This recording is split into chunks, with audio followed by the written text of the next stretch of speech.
अस्सलाम वालेकुम एस्पायरेंट, मेरा नाम मुज़फ़्फ़र सरफराज है और मैं आज आपके सामने एक बार फिर से हाज़िर हूँ सोशियोलॉजी की लेक्चर सीरीज़ के साथ।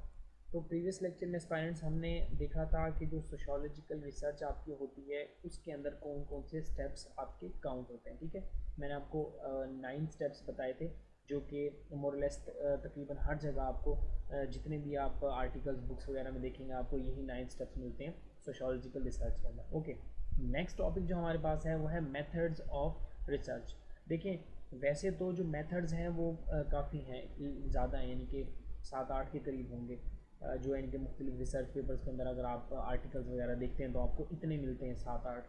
लेकिन आपका जो कंटेंट है बच्चों, जो सिलेबस दिया हो उसके अंदर आपके पास 4 दिए हुए हैं। एक्सपेरिमेंट है, सर्वेज़ है, ऑब्जर्वेशन है एंड फोर्थ पे आपके पास केस स्टडीज़ हैं। ठीक है, लेकिन आपके पास जब हम देखते हैं मुख्तलिफ़ किस्म की बुक्स को कंसल्ट करते हैं या आर्टिकल्स वगैरह देखते हैं, आप ऑनलाइन इनको देखते हैं तो आपको इससे ज़्यादा मिलते हैं। ठीक है, उसके अंदर आपके पास क्रॉस कल्चरल आपके पास रिसर्च भी होती है, को रिलेशनल रिसर्च भी होती है आपके पास, क्रॉस सेक्शनल आपके पास रिसर्च भी मौजूद होती है, ऑब्जर्वेशनल आपके पास रिसर्च होती है। ठीक है, उसके बाद आपके पास इंटरव्यूज़ आपके पास जो कि आपके पास अगर उनको सेपरेट कर दिया है, क्योंकि जब हम टाइप्स ऑफ सर्वेज़ के अंदर देखेंगे तो आपको पता लगेगा कि क्वेश्चनियर और आपके पास इंटरव्यू इसी के अंदर आता है। ठीक है, तो ये 4 मेजर आपके पास टाइप्स हैं। मैं 4 तो ये जो आपके सिलेबस के अंदर है इनको तो मैं डिटेल में डिस्कस करूँगा, लेकिन बाकी अगर जो आपके पास सिलेबस के अंदर नहीं है मैं उनका आपको हल्का सा आइडिया दे दूँगा।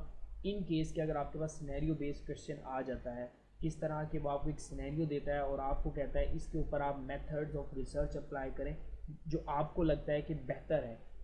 ज़ाहिर सी बात है, आपके ज़ाहिर सी बात है कुछ ड्रॉबैक्स भी तो है ना, एक्सपेरिमेंट के कुछ लिमिटेशंस भी होंगी, इसके एडवांटेजेस भी हैं, कुछ डिसएडवांटेजेस भी हैं जिसको हम देखेंगे।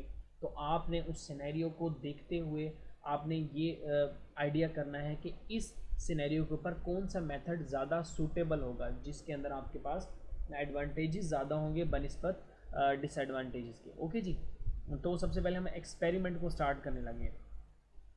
देखें, एक्सपेरिमेंट का जो आपके पास मेथड्स ऑफ रिसर्च है, इसका मेन जो मकसद है ना वो ये होता है कि कॉज इफ़ेक्ट का जो रिलेशन है ना उसको इस्टेब्लिश करना होता है। ठीक है, ये कैजुअल रिलेशनशिप के लिए इस्तेमाल होता है।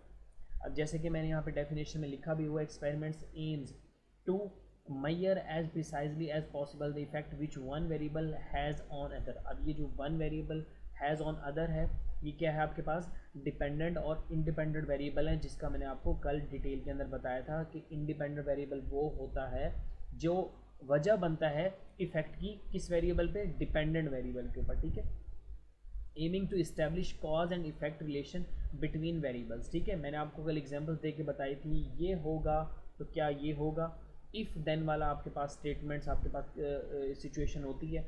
ठीक है जी, तो ये एक्सपेरिमेंट का मेन मकसद होता है कि कैजुअल रिलेशनशिप के अंदर जो आप हाइपोथेसिस बनाते हैं तो उसके अंदर हम देखते हैं कि क्या जो इंडिपेंडेंट वेरिएबल ने डिपेंडेंट वेरिएबल के ऊपर जो कॉज एंड इफेक्ट को इस्टेब्लिश किया है या नहीं किया। ठीक है, मैक्योनिस जैसे मैंने आपको एक बुक भी रिकमेंड की हुई है, बहुत अच्छी बुक है। तो मैक्योनिस इसको इस तरह डिफाइन करते हैं, experiments as a research method for establishing cause and effect relation under highly controlled condition.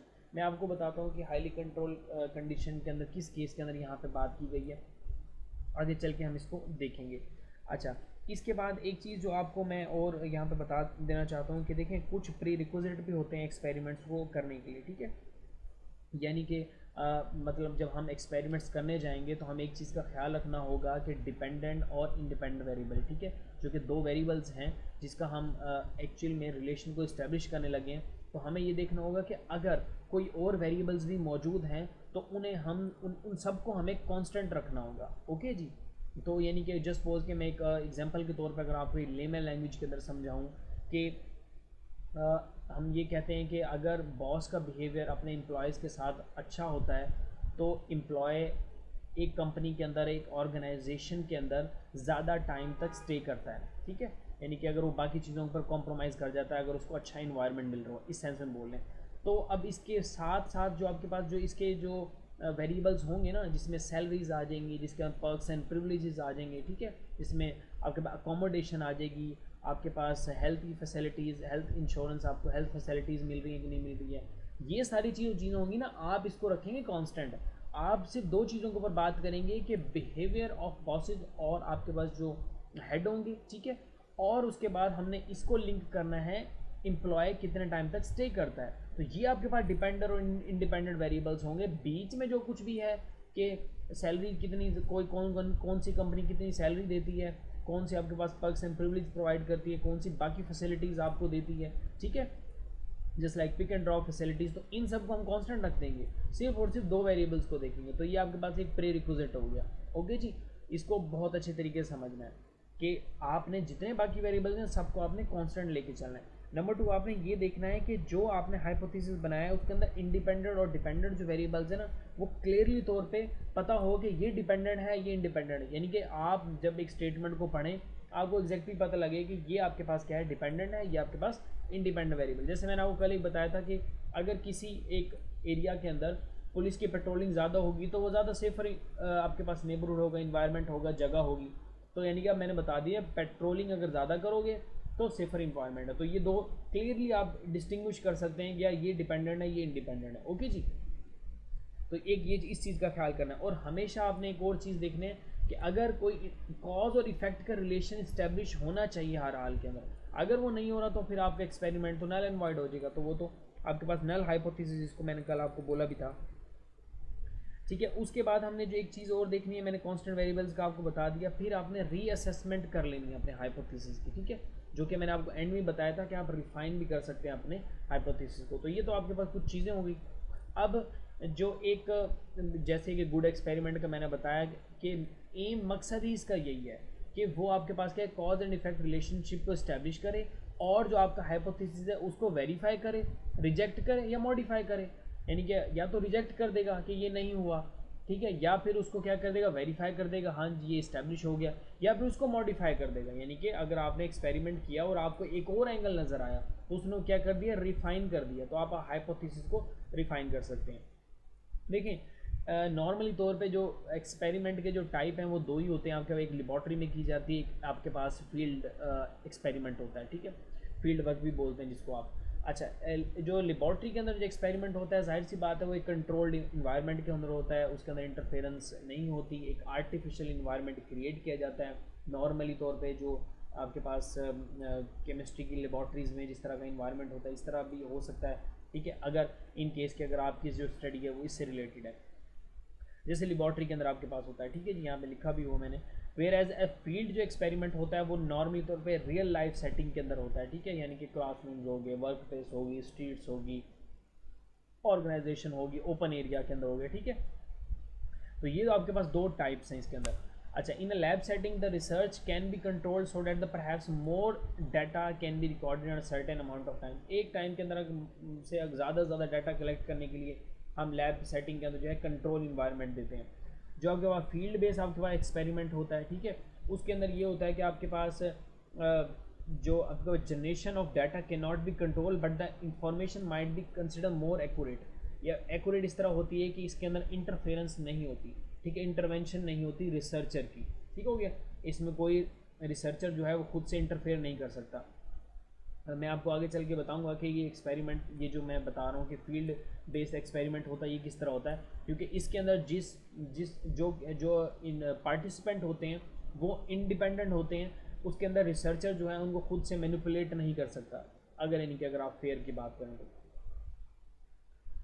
तो ये एक बात आपके पास होगी। अब इसका आपको एग्जांपल मैं आपको आगे चल के इनकी एग्जांपल्स देता हूँ। मैं आपको ये बता दूँ कि किस तरह से कंडक्ट किया जाता है। देखिए, कंडक्ट इस तरह किया जाता है कि आप सबसे पहले एक हाइपोथेसिस बनाते हैं। मैं आपको ना एक लेमन लैंग्वेज के अंदर आज एक एग्जांपल देता हूँ जो कि आपकी डेली रूटीन के साथ मिलती है। जब मैं ये लेक्चर बना रहा था तब मैं ये सोच रहा था कि मे भी शायद किसी को ये प्रॉब्लम तो ना हो रहा हो, ये टॉपिक किसी को ड्राई ना लग रहा हो, तो ये एक लेमन लैंग्वेज के अंदर मैं आपको ये समझाने की कोशिश करता हूँ। देखें, अगर आप एक हाइपोथेसिस बनाते हैं कि जो लोग रात को जल्दी सो जाते हैं उनका वो दिन के अंदर फ्रेश होते हैं, ठीक है, वो ज़्यादा एक्टिव होते हैं, उनकी जो प्रोडक्टिविटी लेवल होता है वो ज़्यादा बेहतर होता है, उनकी हेल्थ अच्छी होती है। आप एक हाइपोथेसिस बनाते हैं। अब आपने क्या बना लिया जी, इसको मैं थोड़ा सा एक लाइन के अंदर कर देता हूँ कि जो रात को जल्दी सोते हैं, ठीक है, अर्ली जो आपके पास स्लीपिंग है, यानी कि नाइट के अंदर जो स्लीप है 9 से ऑनवर्ड जो कुछ भी है 5-6 बजे तक जितने भी आप लें, तो उसका डायरेक्टली लिंक है वो आपकी प्रोडक्टिविटी से है, यानी कि अर्ली स्लीप और हायर प्रोडक्टिविटी, यानी कि मैंने इसको और मज़ीद रिफाइन कर दिया, दो ले लिए वेरिएबल्स, ठीक है, कि आपके पास अर्ली स्लीप, हायर प्रोडक्टिविटी। अब आपने हाइपोथेसिस बना ली, अब आप क्या काम करेंगे, आप यूँ करेंगे कि कुछ वॉलंटियर्स को हायर करेंगे, 10 कर लें, 15 कर लें, 20 कर लें, आपने 20 वॉलंटियर्स को हायर कर लिया। अब आपने क्या है कि उनको 2 ग्रुप्स के अंदर आपने डिवाइड कर दिया है। एक आपका ग्रुप जो है वो कहलाएगा एक्सपेरिमेंटल ग्रुप, जैसे कि मैंने यहाँ पे लिखा हुआ है। नंबर 2 आपका कहलाएगा कंट्रोल ग्रुप, ठीक हो गया। अब वो जो 10 जो लोग हैं एक्सपेरिमेंटल ग्रुप हैं, आप उनको क्या करेंगे, एक्सपोज करेंगे, ठीक है, इंडिपेंडेंट वेरिएबल्स के ऊपर क्या करेंगे, एक्सपोज करेंगे, और जो कंट्रोल ग्रुप है उनको आप एक्सपोज नहीं करेंगे। अब इसके अंदर होगा ये कि जो एक्सपेरिमेंटल ग्रुप के लोग हैं जिनको आप ये इस्टेब्लिश करवाना चाहते हैं कि क्या जो अर्ली स्लीप है वो हायर प्रोडक्टिविटी की तरफ जाती कि नहीं जाती, तो आप उनको एक इन्वायरमेंट के अंदर रखेंगे। अच्छा, एक चीज़ जो इसके अंदर आपने याद रखनी है कि दोनों जो आपके पास ग्रुप हैं, कंट्रोल ग्रुप और आपके पास जो एक्सपेरिमेंटल ग्रुप है, ये आपने हमेशा याद रखना है कि उन दोनों ग्रुप्स को ये जो एक्टिविटी आप करवाने जा रहे हैं इनका इल्म ना हो। जस्ट सपोज कि मैं आपको एक बात बताऊं कि अगर आप 2-4 लोगों के साथ कोई प्रैंक खेलने जा रहे हैं, आप उन्हें उस प्रैंक के बारे में पहले बता देंगे, तो क्या वो अलर्ट नहीं होंगे कि हाँ जी हमारे साथ ये होने वाला है, ठीक है। तो अगर आप इन दोनों ग्रुप को बता देंगे कि हम इसलिए ये स्टडी कंडक्ट कर रहे हैं, तो वो भी मे बी उनका बिहेवियर चेंज हो जाएगा, ठीक है। वो जानबूझ के कुछ ऐसे बिहेवियर शो करेंगे जो कि आपकी जो एक्सपेरिमेंट उसको क्या कर सकते हैं, डिस्टॉर्ट कर सकते हैं, ठीक है। अब जी साइकोलॉजी ये कहती है और मुख्तलिफ़ किस्म के एक्सपर्ट्स हैं वो ये कहते हैं कि अगर कोई चीज़ 21 दिन तक की जाए तो आदत बन जाती है, यानी कि आपकी रूटीन बनना, आपकी हैबिट बन जाती है। तो आप एक्सपेरिमेंट का एक ड्रॉबैक भी जो कि हम बाद में चल के देखेंगे, मैं आपको बताऊंगा कि एक्सपेरिमेंट का ड्रॉबैक भी एक ही लॉन्गर ड्यूरेशन होता है, इसके अंदर थोड़ा टाइम ज़्यादा लगता है आपको रिजल्ट आने में, लेकिन एक्यूरेसी के चांसेस भी काफ़ी ज़्यादा होते हैं। तो आप क्या करेंगे, दोनों 10-10 आपने जो कंट्रोल और आपने एक्सपेरिमेंटल ग्रुप बनाया, आप उनको दोनों को कुछ पीरियड ऑफ टाइम के लिए आप उनको इस कंडीशन के अंदर रखेंगे, यानी कि एक ग्रुप को आप यानी कि अर्ली स्लीप देंगे और एक ग्रुप को आप अर्ली स्लीप नहीं देंगे, नॉर्मल रूटीन के ऊपर आप रखेंगे, अर्ली स्लीप नहीं देंगे। फिर तो जिनको आप अर्ली स्लीप देंगे उनका आप प्रोडक्टिविटी लेवल, उनका फीडबैक आप लेंगे सेम एज चीज़ आप सेकंड ग्रुप का लेंगे, आपको एट दी एंड फील हो जाएगा ये चीज़। ये तो एक मैंने एक चीज़ बताई। सेम एज चीज़ इस तरह आप ड्रग्स का ले सकते हैं, ठीक है, कि ड्रग्स के ऊपर अगर जो ड्रग्स लेते हैं, जो ड्रग्स नहीं लेते हैं, उनकी प्रोडक्टिविटी लेवल क्या होता है, उनके हेल्थ इश्यूज़ क्या होते हैं। इस तरह करके आप कोई भी हाइपोथेसिस बना सकते हैं। हाइपोथेसिस बनाने के बाद आपने उनको 2 ग्रुप्स के अंदर डिवाइड करना है और उनके ऊपर एक को आपने एक्सपोज कर देना है, दूसरे को आपने एक्सपोज नहीं करना, उनको आप नॉर्मल इन्वायरमेंट रखना है, इनके फेक जिसको आप बोलते हो फेक ट्रीटमेंट देना है। अच्छा, एक तो ये बात होगी हमारे पास यहाँ पे। अब मैं इसको आपको एग्जांपल के तौर पे बताता हूँ कि जब यूरोप के अंदर जो जेल का जो सिस्टम है, जो प्रिजन सिस्टम है, उसके ऊपर बहुत ज़्यादा स्टडी हो रही थी। तो वहाँ पे उस टाइम मुझे एग्जैक्टली ये एक्सपेरिमेंट भूल रहा है, मैंने किसी जगह ही पढ़ा था, लेकिन मैंने साल दो साल हो गए इसको पढ़े हुए, तो एग्जैक्टली मुझे इस एक्सपेरिमेंट का नाम भूल रहा है। मैं कोशिश करता हूँ आपको डिस्क्रिप्शन के अंदर इस एक्सपेरिमेंट का नाम भी बता दूँगा। तो इसमें क्या था कि साइकोलॉजिस्ट जो थे उस टाइम बड़ी रिगोरस किस्म का जेल सिस्टम होता था, प्रिजन सिस्टम होता था। आज के मॉडर्न जो यूरोप के अंदर सिस्टम है वैसा नहीं था। उस टाइम बहुत ही बुरे हालात होते थे। तो वहाँ पे देखा ये गया कि इतने मुश्किल हालात के अंदर जब प्रिजन को रखा जाता था, प्रिजन को, कैदियों को, तो उनके मेंटल हेल्थ इश्यूज़ पैदा होने शुरू हो गए थे। तो उस टाइम आपके पास एक अमेरिका के एक साइकोलॉजिस्ट थे, एग्जैक्टली मैं आपको बता रहा हूँ कि मुझे टेस्ट का नाम भूल चुका है। तो उन्होंने एक एक्सपेरिमेंट कंडक्ट किया था जिसके अंदर उन्होंने वॉलंटियर्स को लिया था, ठीक है, और उनको हायर किया गया था। और एक बात ये भी कि इसके अंदर ये जो एक्सपेरिमेंट्स होते हैं ना आप जो करते हैं, इसके अंदर बाकायदा कहीं कहीं जगह पे फॉरेन कंट्रीज़ के अंदर अगर एक्सपेरिमेंट हो तो वहाँ एडवर्टीज़मेंट बाकायदा दी जाती है, लोगों को हायर किया जाता है, और उसके बाद हायर करने के बाद आप क्या करते हैं, उनको पे भी करते हैं, ठीक है। तो उस टाइम उनको मेरे ख्याल में जो मुझे याद आ रहा है इस टाइम $25 के करीब उनको दिए गए थे इस पूरे एक्सपेरिमेंट की एक्टिविटी के लिए। तो उसमें से 2 ग्रुप्स पे डिवाइड कर दिया, एक को बहुत ही मुश्किल हालात में रखा जिसके अंदर यानी कि खुद से ऑब्वियसली क्रिएट किया गया था एक आर्टिफिशियल इन्वायरमेंट के, वहाँ पे जो ऑफिसर होते थे, पुलिस रैंक के जो लोग होते थे, उनके साथ बदसलूकी करते थे, उनके साथ बदतमीज़ी करते थे, रात को उन्हें सोते हुए उनको अचानक से उठा देते थे, लाइट्स ऑन कर देते थे, ठीक है, शोर किया जाता था। उनको यानी कि मेंटली स्ट्रेस दिया जाता, और दूसरे जो ग्रुप के लोग थे उनको बहुत अच्छा फेक इन्वायरमेंट दिया जाता था, जो कि कंट्रोल ग्रुप के अंदर होते हैं, जो कि एक्सपेरिमेंटल ग्रुप में नहीं होते, जो कि एक्सपोज नहीं होते। तो 10 से 15 दिन गुजरने के बाद, हालांकि इसकी ड्यूरेशन थोड़ी ज़्यादा थी, एग्जैक्टली मुझे याद नहीं, शायद 30 डेज़ थी, लेकिन 10 दिन ही गुजरे, जो लोग एक्सपोज ग्रुप के अंदर थे उन्होंने तो यानी कि फ़ौरन चीखना चिल्लाना शुरू कर दिया कि हमें किस तरह की इन्वायरमेंट है, यानी कि इस तरह से उनका माइंड, उनकी मेंटल स्ट्रेस उनका हुआ, मेंटल हेल्थ प्रॉब्लम्स उनको शुरू हुई उन 10-12 दिनों के अंदर, कि उन्होंने मना कर दिया, उन्होंने कहा कि हम ये एक्सपेरिमेंट बीच में छोड़ कर जाना चाहते हैं। तो इससे ही अंदाज़ा हुआ कि जो आपने कैदी, जो आपने जो 24 घंटे पता नहीं कितने टाइम तक इस इन्वायरमेंट के अंदर रहते हैं, तो यहाँ से मालूम हुआ कि हम उस टाइम का जो जेल सिस्टम था, जो प्रिजन सिस्टम था, उसके अंदर बहुत ज़्यादा तब्दीली करने की ज़रूरत पड़ी। और उसके बाद ये सारी रिसर्च जो कंडक्ट होती रही, इसने बहुत ज़्यादा इम्पैक्ट क्रिएट किया, जिसके बेसिस के ऊपर आपके पास प्रिजन सिस्टम को रीशेप किया गया, उसके बारे में दोबारा सोचा गया। ठीक हो गया। तो ये मैंने आपको एक्सपेरिमेंट की एक एग्जांपल दे दी। ओके जी। अच्छा जी, अब मैंने आपको बता दिया कि दो तरह के ग्रुप्स होते हैं। आप एक कंट्रोल है, आपका एक्सपेरिमेंटल है, तो इसको आप एक्सपोज करते हैं एक्सपेरिमेंटल को, कंट्रोल को आप नहीं करते। एग्जैक्टली सारी चीज़ें यहाँ पे लिखी हुई हैं। अच्छा जी, अब आपके पास क्या है, एडवांटेजेस और डिसएडवांटेजेस क्या है। ठीक है, जाहिर सी बात है, एडवांटेजेस इसका ये है कि ये टेस्ट कर सकता है कॉज एंड इफेक्ट रिलेशनशिप को। ठीक है, यानी कि कॉज आपके पास होगा और इफेक्ट का जो रिलेशन स्टैब्लिश होगा फ़ौरन आपको पता लग जाएगा। अच्छा, क्योंकि एक्सपेरिमेंट जो किया जाता है वो एक इस तरह किया जाता है, एक स्टैंडर्डाइज प्रोसीजर होता है। ठीक है, जैसे फॉर लेबॉर्ट्री के अंदर जो टेस्टिंग है, अगर आप दो केमिकल कंपाउंड की अगर आप टेस्टिंग करने के लिए जा रहे हैं, तो वही प्रोसेस यहाँ इस्तेमाल होगा जो किसी और मुल्क के अंदर इस्तेमाल होगा। तो वेरिफिकेशन ऑफ जो रिज़ल्ट है ना, जो कि आप एक्सपेरिमेंट से डिड्यूस करते हैं, वो कंपैरेटिवली ईजी है बनिस्बत दूसरों के। ओके जी, एक तो ये आपके पास है। दूसरा एक इसके अंदर जो प्रॉब्लम है, डिसएडवांटेजेस है। अब इसके अंदर ये देखें ना, आर्टिफिशियल सेटिंग है, आर्टिफिशियल सेटिंग आपने की है, तो आर्टिफिशियल सेटिंग कभी भी एक्सपोज भी हो सकती है। दूसरा ये है कि ये लॉन्गर ड्यूरेशन के लिए होता है। एक्सपेरिमेंट्स आपको 30, 40, 60, 90 डेज़ तक भी आपको करना पड़ता है। फिर आपको रेपिटेशन भी करनी पड़ती है। जब आप रिपीट करेंगे और सेम रिज़ल्ट आएगा, फिर तो आप एक चीज़ को मानेंगे ना कि हाँ जी, इसकी वेरिफिकेशन, इसकी वैलिडिटी है। प्रोसेस ऑब्वियसली लेंथी होता है। ठीक है, और क्या नाम, एक्सपेंसिव किस तरह होता है कि अगर आपने वॉलंटियर्स हायर करने हैं तो ऑब्वियसली आप उनको पे करना पड़ेगा। जितना प्रोसेस लेंथी होता जाएगा उतनी वो एक्सपेंसिव होता जाएगा। हाथऑन इफेक्ट इसको बोलते हैं जी। ये आपके पास हाथऑन इफेक्ट ये होता है कि जो पार्टिसिपेंट हैं, जो कि इस पूरी एक्टिविटी के अंदर पार्टिसिपेट करते हैं, इन केस के अगर उनको पता लग जाए कि हमें इसलिए ये एक्टिविटी करवाई जा रही है, तो अपने बिहेवियर को चेंज कर लेंगे। तो ऑब्वियसली फिर तो आपकी सारी एक्टिविटी डिस्टॉर्ट होगी ना।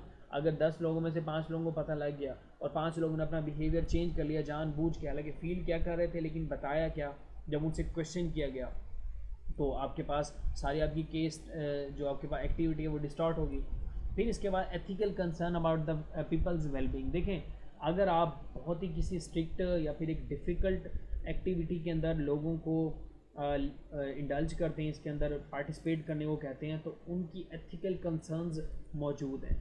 अब जैसे कि मैंने आपको ये प्रिजन सिस्टम का आपको एग्जांपल दी कि 30 डेज़ का एक्सपेरिमेंट था गालबन, शायद या 25 डेज़ का था, तो 10 या 12 डेज़ हुए थे और उन जितने भी पार्टिसिपेंट थे उन्होंने विड्रॉ कर लिया था कि हम ये नहीं करते। तो ये एथिकल कंसर्न्स कुछ एक्सपेरिमेंट्स के अंदर मौजूद होते हैं। आप इसको किसी भी तरह से, अगर आपने इसको समझना है ना, मैंने आपको बार बार बोला है कि अगर आपने सोशोलॉजी को अच्छे तरीके से समझना है, आप थोड़ा सा अपने इन्वायरमेंट को देखें। अच्छा, मैं आपको जस्ट सपोज के एक दो हाइपोथेसिस देता हूँ, आप इसको ना खुद से ना ऐसे अपने माइंड के अंदर ट्राई करके देख लें। जस्ट सपोज कि अगर मैं ये बोलता हूँ कि स्ट्रिक्ट जो स्कूलिंग होती है, बच्चों को अगर स्ट्रिक्ट स्कूलिंग दी जाए, ठीक है, तो ये चांसेस होते हैं कि आगे चल के वो एक डिलिक्वेंट, एक डेविएंट बिहेवियर शो करेंगे।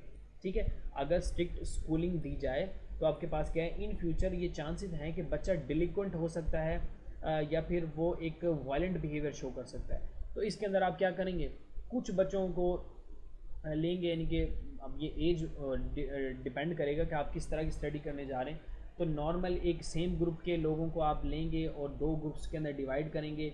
एक को इस तरह स्ट्रिक्ट इन्वायरमेंट देंगे, एक को कंट्रोल इन्वायरमेंट होगा। तो उसके बाद आप उनके बिहेवियर को चेक करेंगे। अब ऑब्वियसली ये एक लॉन्गर आपको पीरियड मैंने बता दिया कि ये थोड़ा प्रोसेस इसका लेंथी होगा। ठीक है, इसी तरीके से आपके पास एम्प्लॉय का मैंने आपको जैसे ऑलरेडी बताया कि जो एक जो इन्वायरमेंट मिलता है एक एम्प्लॉय को, अगर बॉस की तरफ से वो फ्रेंडली हो, अच्छा हो, तो उसकी प्रोडक्टिविटी एक ज़्यादा होगी। एक ये आप रिलेशन बना सकते हैं। नंबर 2 आप ये बना सकते हैं कि स्टे ज़्यादा होगा।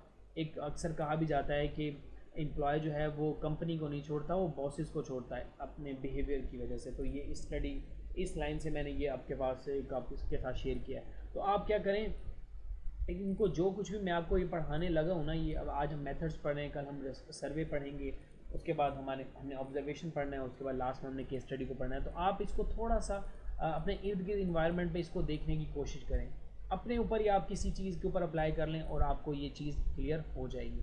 तो बहुत ही आसान सा टॉपिक था ये। अगर पेपर सिचुएशन सिनेरियो बेस्ड नहीं आता तो सिर्फ और सिर्फ ये जो मुझे ऐसा लगता है कि सिर्फ और सिर्फ ये शॉर्ट नोट के तौर पे इनमें से कोई एक आएगा, लाइक मेथड्स, केस स्टडी।